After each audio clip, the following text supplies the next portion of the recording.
we're going to talk about is connecting to purpose, connecting daily to who and what matters most to you. When it comes to burnout, this is what we find is actually attributed to a lot of burnout is that we have a misalignment, that we're not as connected anymore to who and what matters most in our lives. And what they found is that when we connect to purpose, and go ahead and type in if you know it, purpose is really basic. What brings you joy? What brings you joy in your life? Who and what matters most to you? What makes your life worth living? It's a really simple question that can be hard for people to answer sometimes, but I want you to think about what makes your life worth living. What do you want more time and energy for? And so I'm seeing family show up a couple of times. Go ahead and type that in if you know what it is for you. But what we know is that every research study out there has shown that when we are connecting with our purpose, we live longer, we're healthier, and we're happier, and we are actually more productive and engaged in all the parts of our life that matter. So I'm seeing relationships with family, my friends, my family, my friends, right? Connection to family.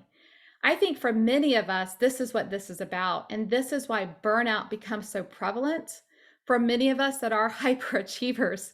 Because what we find is that a lot of times what leads to the actual burnout is a misalignment, that we're not aligning our time and energy to who and what matters most. And so someone mentioned this earlier.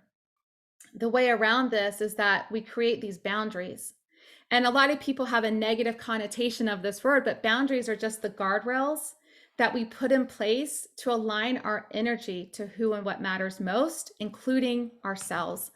I like to say that boundaries are what help us say yes. Say yes to ourselves, say yes to who and what matters most. And right now, we really, particularly with the integrated world, the life work world that we're experiencing, this is what's leading to the burnout, is that we have no boundaries anymore, right? It's just all one hot mess of work and life, and it's always in our brains, and we're always on our phones, and it comes with us on our beautiful vacations. I'll never forget being in St. Thomas, and there was an emergency call about a giant conference we had coming up with the CEO of Prudential and the whole C-suite.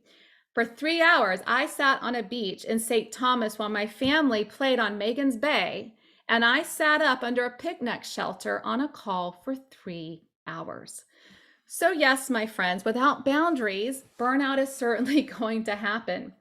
And so I want you to think about what are some of the boundaries you already have in place. And if you would share those with your peers, that would be great.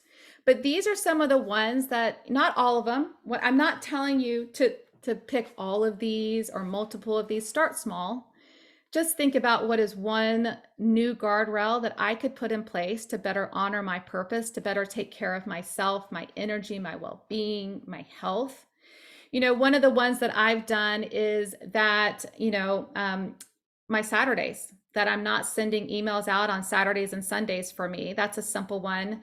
That I'm not checking my email in the morning until I've already completed my morning routine, which is working out, gratitude, mindfulness, spending time with my family. I do not check my email until then. That I am declining unnecessary meetings when needed. So I just want you guys to really think about what is a boundary that you could put in place to better honor and connect to your purpose daily.